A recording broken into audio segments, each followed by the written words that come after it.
A Bíblia em Foco. A Bíblia em Foco. Bíblia em Foco. Uma palavra para o seu coração. Hoje vamos trabalhar um tema que talvez tenha lugar dentro do contexto que nós estamos vivendo no Brasil hoje, Na verdade, nós vamos falar como vencer o desânimo. Como vencer o desânimo.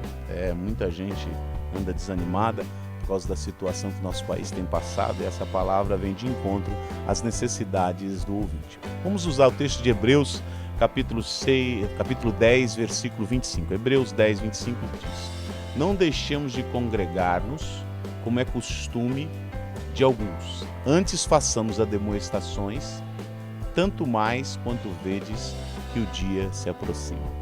Queridos, no Novo Testamento, nós temos pelo menos 3 passagens que alertam contra o desânimo. É isso. O primeiro texto está em 2 Coríntios, capítulo 4, versículo 8. Ele diz o seguinte: Em tudo somos atribulados, porém não angustiados, perplexos, porém não desanimados. O outro texto, Colossenses, capítulo 3, versículo 21.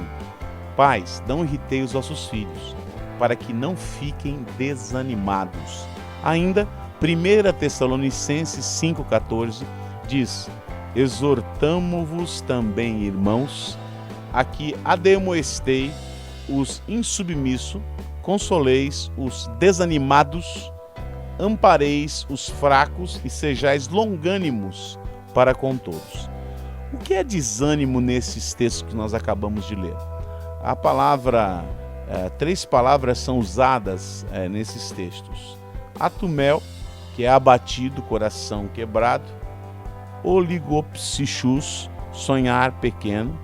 Exaporeomenai, estar totalmente sem esperança, deixar de seguir, estar fora do caminho, desistir da vida, sem força para continuar vivendo, estar totalmente destituído de recursos. Então, voltando para o capítulo 10 de Hebreus, versículo 25, primeiramente o desânimo ele é vencido quando descobrimos sua origem. Isso. O texto diz assim: não deixemos de congregar como é costume de alguns. A palavra aí, costume, ethos, hábito, comportamento, prática. Ou seja, é importante que você entenda que o desânimo é um hábito adquirido, um comportamento assimilado, é um sentimento que se traduz na prática exercida no decorrer da vida de uma pessoa. Ela se sente desanimada porque assimilou o desânimo. Não é porque ela é crente que ela está desanimada, mas porque sempre foi desanimada, mesmo antes de ser crente. Na realidade, tal pessoa tem desânimo para tudo na vida: para trabalhar, para o lazer, para o esporte, para o serviço. E aí vai. De onde vem este hábito? Da onde vem esse desânimo? É importante nós entendermos isso. Primeiro, dar ouvidos aos que os outros dizem de ruim. Ou seja, as pessoas falam coisas ruins e você fica dando ouvido àquilo que as pessoas dizem. Segundo, fixar os olhos nas dificuldades da vida e não no Senhor Jesus. Isso é o que mais encontramos. Pessoas que começam a ver as circunstâncias, começam a ver os problemas, e eles começam a crescer e ficar maior do que realmente são. Então pare um minuto, não continue a viver da maneira que você está vivendo, olhando para os problemas. Se você quiser aí, você pode pegar um papel, você tem um papel aí, uma caneta, papel em branco, uma folha de papel em branco, uma caneta. Isso, pega aí, vou esperar um pouquinho você pegar o papel e a caneta. Papel em branco e uma caneta. Pegou? Ótimo. Então agora você vai fazer o seguinte, no centro da página você vai fazer um ponto assim, do tamanho da cabeça do seu dedo, né? Do seu indicador, da ponta do indicador. Faz uma bola e preenche com a caneta. Tá fazendo? Ok? Uma bolinha no centro da folha em branco e preenche com a caneta. Agora você põe um braço mais ou menos assim de distância da sua visão, essa folha, e eu pergunto a você, o que você está vendo? O que você está vendo aí? A maioria das pessoas vai falar um ponto. Por que você não vê a folha em branco? Quantas vezes a folha em branco é maior que o ponto? Centenas de vezes. Porém, você está tão focado no ponto que ele parece ser maior do que realmente é. Esse é o problema de fixar os olhos nas dificuldades da vida. Você começa a achar que o problema não tem solução. Lembre, para Deus nada é impossível. É sobre o domínio de Deus que você está. A palavra de Deus diz: se Deus é por nós, quem será contra nós? O Senhor te conduz em triunfo. Então descansa na força do Senhor e não tenta você mesmo resolver os problemas pelas suas próprias forças. Então, não dê ouvido aos que os outros dizem, pare de fixar os olhos nas dificuldades. E em terceiro lugar, pare de ficar só ouvindo notícia ruim, notícia de derrota, né? As pessoas ligam a TV hoje, só falta correr sangue da tela. É tanta desgraça, é tanto problema, né? Você vai num banco, você vai no mercado, você está na fila, uma pessoa fala: eu fui assaltado, me levaram R$500. O outro fala: eu fui assaltado ontem, me levaram 5 mil. Então é uma competição de desgraça, né? Então você começa a ficar nesse ambiente de que as pessoas falam de maneira negativa, falam coisas ruins, vê o tempo todo televisão, recebendo aquelas mensagens horríveis. Então você começa a assimilar e começa a criar um hábito negativo de desânimo. Aquilo vai te inflando negativamente e daqui a pouco você está totalmente desanimado, sem vontade de continuar, achando que sua vida não tem mais jeito. Eu gosto muito de uma história que diz que um homem, ele vivia à beira de uma estrada e vendia cachorro-quente. Ele não tinha rádio, não tinha televisão, não lia jornais, revistas, mas produzia e vendia excelentes cachorros-quentes. Ele se preocupava com a divulgação do seu negócio e colocava cartazes pela estrada, oferecia o produto em voz alta e o povo comprava. As vendas foram aumentando e cada vez mais ele comprava o melhor pão e a melhor salsicha. Foi necessário também adquirir um fogão maior para atender uma grande quantidade de clientes e o negócio prosperava de vento em popa. Seu cachorro-quente era o melhor cachorro-quente não somente da cidade, mas da região. Ele, como um vencedor, ele conseguiu pagar uma boa escola para o seu filho e o menino cresceu e foi estudar economia numa grande universidade do país. E finalmente o filho formado voltou para casa, notou que o pai continuava com a vendinha que sempre teve e sentou para conversar com o pai. Falou: pai, então, você não ouve rádio, você não vê televisão, você não lê os jornais? Há uma grande crise no mundo, pai. A situação do nosso país é crítica, está tudo ruim, o Brasil vai quebrar. Depois de ouvir as considerações do filho estudado, o pai pensou: bem, se meu filho estudou economia, lê jornais, vê televisão, lê revistas, então só pode estar com a razão. Então, com essas informações, ele ficou com medo da crise. O que ele fez? O pai procurou um fornecedor que fornecia os pães para ele um pouco mais barato e, claro, pior. E começou também a comprar salsicha mais barata, que era também pior. Tudo isso para economizar. Parou de fazer seus cartazes de propaganda na estrada e, abatido pela notícia da crise, ele já não oferecia o seu produto em voz alta. Tomados todas essas providências, as vendas começaram a cair, foram caindo e chegaram a níveis insuportáveis. E o negócio de cachorro-quente do velho, que antes gerava recursos até para fazer o filho estudar economia, quebrou. O pai, triste, não falou para o filho. Então, falou para o filho: você estava certo, meu filho. Nós estávamos no meio de uma grande crise. E comentou com os amigos orgulhoso: bendita a hora que eu fiz meu filho estudar economia. Ele me avisou da crise. Querido, cuidado com o que você ouve, principalmente nos dias que nós estamos vivendo no Brasil. É claro, nosso país está passando por umas certas dificuldades, mas nós temos que lembrar que nós não estamos em crise, nós estamos em Cristo. Nós somos um povo que dependemos do nosso Deus, do nosso Senhor. Nós não dependemos de homens, de situação econômica. Então nós precisamos colocar os nossos olhos fixos em Cristo, porque é o Senhor Jesus Cristo que vai nos dar a vitória. Não permita que o pessimismo, o derrotismo, o desânimo dos outros penetre e crie raízes em seu coração. pois certamente isso vai desanimar você de uma forma tremendamente negativa.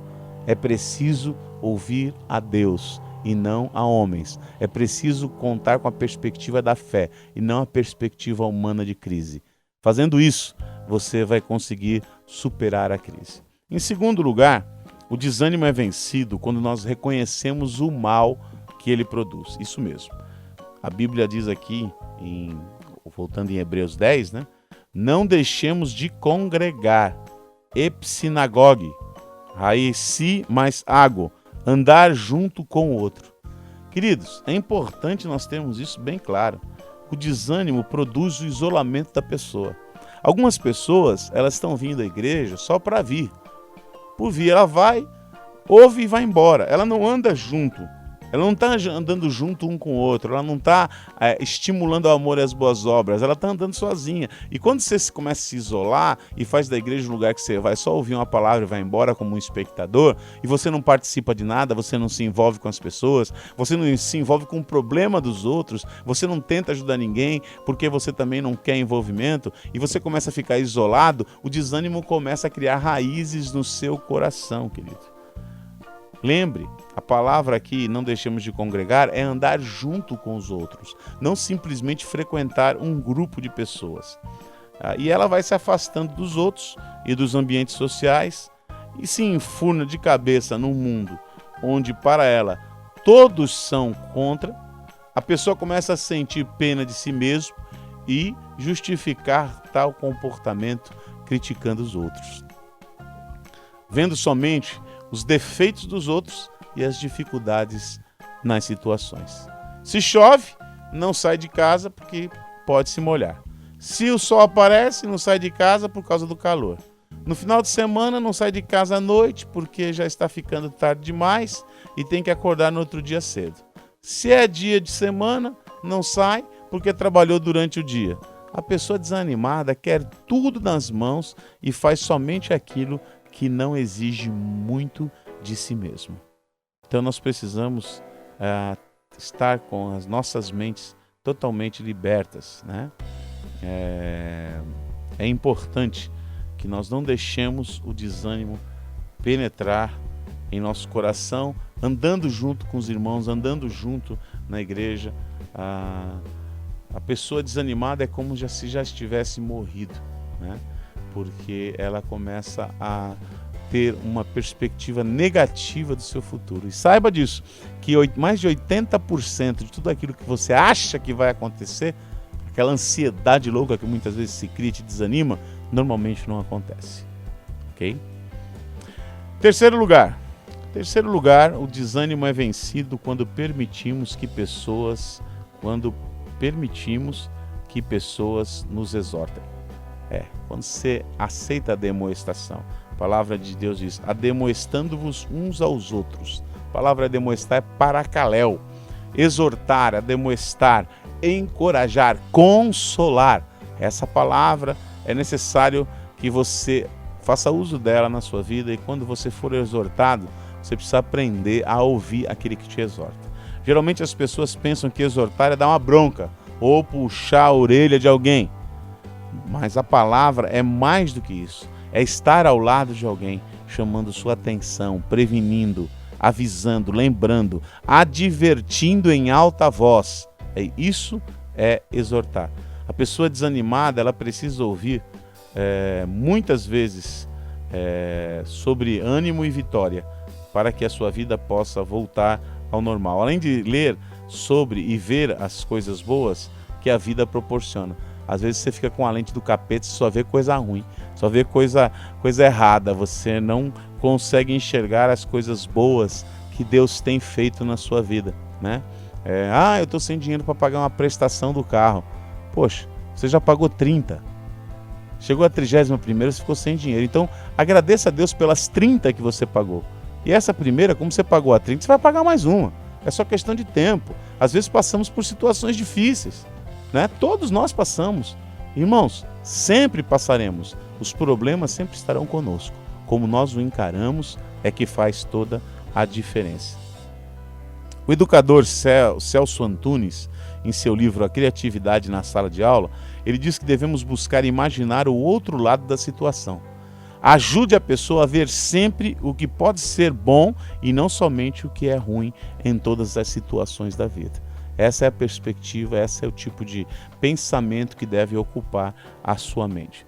Existem dois extremos que precisam ser evitados: ser melindroso e ser indiferente. A pessoa melindrosa, ela não gosta de ser exortada, e a pessoa indiferente não se importa com a vida do irmão. Ou seja, nós temos que fugir dos dois extremos, né? Temos que amar a repreensão, como diz Provérbios, né? Salomão diz que nós vamos amar a repreensão. Inclusive, eu sempre digo às pessoas que quando você tem alguém na sua vida, no seu relacionamento, que vive te repreendendo, que de vez em quando chama a sua atenção por alguma coisa errada, não se afaste dessa pessoa. Sabe por quê? Essa pessoa é uma pessoa especial. Uma pessoa que repreende, uma pessoa que se importa com você. Uma pessoa que repreende é uma pessoa que quer ver você melhorar. Então, mesmo que se essa pessoa não tiver uma vida coerente com aquilo que ela está falando, não importa. Ela está te ajudando. Porque ela está identificando padrões de conduta totalmente fora da palavra de Deus e te ajudando a mudar, a avaliar isso. E isso vai trazer uma transformação na sua vida pessoal. Então não reclame por aquela pessoa que chama a sua atenção ou que te repreende. Não veja a repreensão como algo ruim. Veja a repreensão como algo extremamente benéfico para o seu crescimento. Porque é isso que na verdade é. Mas nós não gostamos de ser repreendidos. Nós gostamos de sempre estar certos. Não devemos ser melindrosos e nem indiferentes, mas devemos ser espirituais para podermos exortar e sermos exortados um pelos outros. A igreja nos auxilia a vencer o desânimo. Como estar seguro no mundo de hoje? Eu fiz uma estatística, né, das pessoas que morrem em alguns lugares. E foi interessante isso aqui, né? A estatística diz o seguinte: como estar seguro no mundo de hoje? Primeiro, evite dirigir automóveis porque estes são responsáveis por 20% de todos os acidentes fatais. Primeiro lugar. Não fique em casa porque 17% de todos os acidentes ocorrem em casa. Evite andar em ruas ou calçadas porque 14% de todos os acidentes ocorrem com pedestres. Evite viajar pelo ar, trilhos ou água, pois 16% de todos os acidentes envolvem estas formas de transporte. Dos restantes, 33% a 32% de todas as mortes ocorrem em hospitais. Então, acima de tudo, você evite ir para o hospital. Que contrassenso, né? Parece um paradoxo, né? O hospital é onde nós vamos quando nós estamos doentes, mas cerca de 32 a 33% das mortes que existem acontecem em hospitais. Agora, eu vou falar alguma coisa para você que vai te animar muito. Agora você vai entender a exortação, porque Paulo fala: não deixemos de congregar como é costume de algum. Antes façamos admoestações, ou seja, não deixe de ir na igreja, porque lá você vai ser admoestado, você vai ser motivado a crescer. Sabe por quê? Eu fiz uma estatística aqui, fui ver uma estatística, e você ficará satisfeito em saber que 0,001% de todas as mortes que ocorrem em cultos de louvor na igreja, estas são normalmente relacionadas às desordens físicas prévias. Logo, a lógica nos diz que o lugar que mais seguro para você estar em qualquer lugar para que você esteja seguro é a igreja. Então, não deixe de estar aí. Quando eu falo igreja, eu não falo numa construção, tá, queridos? Por favor, entenda. Eu não estou falando de uma construção, não estou falando de um salão, eu não estou falando de uma igreja institucionalizada, né? Porque as pessoas acham que essa igreja institucionalizada, que é pagã, que veio com Constantino, porque durante 300 anos nós não tivemos templos, né? Não tínhamos salões, as igrejas se reuniam nas casas. Eu estou falando da igreja de pessoas. Eu não estou falando de templos cheios de pessoas e vazias de Deus. Não é templo cheio de pessoas vazias. Eu estou falando de pessoas cheias de Deus. Eu estou falando de uma igreja, de quando se reúne 2 ou 3 para ali celebrar, para orar, para cantar, para ler a palavra. É sobre essa igreja que eu estou falando. É necessário que você esteja envolvido, que você esteja envolvida num relacionamento profundo com os irmãos. Porque tem muitas vezes que você vai na igreja institucional, mas você é que nem um fantasma. Você entra e sai e ninguém te vê. Você não ajuda ninguém, ninguém te ajuda. Você não exorta ninguém, ninguém te exorta. Então as funções para as quais a igreja foi criada não estão sendo feitas e sentidas na sua própria vida, porque você não está participando da igreja. Você é simplesmente um frequentador de fim de semana. Então é da igreja de relacionamento. É da igreja onde você senta para conversar, você senta para comer, você senta para compartilhar. É esse tipo de igreja que eu estou me referindo aqui nesse sermão. O desânimo é uma prática de vida adquirida. Tem como consequência o isolamento e é vencido quando alguém se põe lado a lado com palavras de encorajamento. Então, eu desejo para você aí que está esse friozinho que está fazendo hoje, né? Dá vontade realmente de não fazer nada, né? E quando nós estamos desanimados, a vontade realmente é ficarmos inertes, não fazermos, né? Eu mesmo estava com a vontade hoje de não fazer programa, estava né, friozinho, vontade de ficar na cama, descansar um pouco mais, mas de repente nós temos o quê? Nós temos uma responsabilidade e nós precisamos arcar com essas responsabilidades, não podemos deixar para lá. Então você que está aí de pijama ainda, se você não tirou ainda, né, seja o pessoal que está às 6 às 7 da manhã, né, ou se você ainda está desanimado, não se levantou, não começou a fazer alguma coisa, se mexa, se movimente, vá fazer alguma coisa e dependa de Deus. Eu tenho certeza que o Senhor está entrando com providência na sua vida. Fica firme nas promessas do Senhor, não desanima, não desiste, continue em frente, a crise vai passar, né? Eu sempre falo que a tempestade sempre passa, a bonança sempre vem, então não tem tempestade que dure para sempre. Então fica firme, fica na perspectiva correta, olha para o Senhor nessa hora, deixa Deus falar ao teu coração, te fortalecer, fortalecer a tua alma, fortalecer a tua mente, fortalecer o teu coração. E eu tenho certeza que ainda nessa semana o Senhor há de mover as águas, o Senhor há de intervir de maneira sobrenatural. E lembre, Ele já está trabalhando, pode ter certeza disso. O Senhor já está preparando o palco para a tua vitória. Então não desanima, não para. E lembre, continue sempre. Eu gostaria de terminar essa palavra falando a você que todos nós, inclusive eu, passamos por desânimos. Todas as pessoas sem exceção. Mas depende como você enxerga a vida, você vai poder superar esse desânimo e lá na frente cantar o seu hino da vitória. Amém? Eu quero orar pela tua vida agora. Senhor Jesus, aqueles que estão nos ouvindo nessa hora, que estão desanimados, estão tristes, estão abatidos, estão quebrantados, eu quero pedir que a tua graça renovadora, que teu amor transformador vá até eles agora. Ó Pai, independente do pecado, dos erros que tenham, porque nós somos pecadores, dependemos da tua graça. Primeiro nos perdoa pelos nossos erros, pela nossa fraqueza, de acharmos que o Senhor não está cuidando de nós, de ficarmos duvidando, de termos assim o coração muitas vezes congelado pela nossa incredulidade. Então, limpa nosso coração, nossa mente, renova os nossos pensamentos, para que possamos te buscar de verdade. E, Senhor, que possamos andar juntos com os nossos irmãos, que não deixemos esses pensamentos criarem realmente ninhos na nossa mente, mas que em nome de Jesus, quando esses pensamentos de derrota vierem, que possamos repreendê-los e mandar embora, que nós possamos estar juntos, Senhor. Não demos ouvidos às pessoas, não ficarmos olhando para situações, para problemas, mas que olhemos para Ti, o autor e consumador da fé. Fica conosco, Senhor, e nos ajuda a ouvir as repreensões para que possamos crescer a cada dia. E nessa semana ainda, Pai, intervém nesse dia, nessa hora, intervém nas situações dos Teus filhos, Pai. Nós precisamos desesperadamente da Tua intervenção. É no nome de Jesus que nós oramos. Amém, amém e amém. É isso aí, meus queridos. Eu estou assim com o meu coração muito animado, porque eu sei que o Senhor está entrando com providência nessa hora na minha e na sua vida. Amém? Vamos em frente.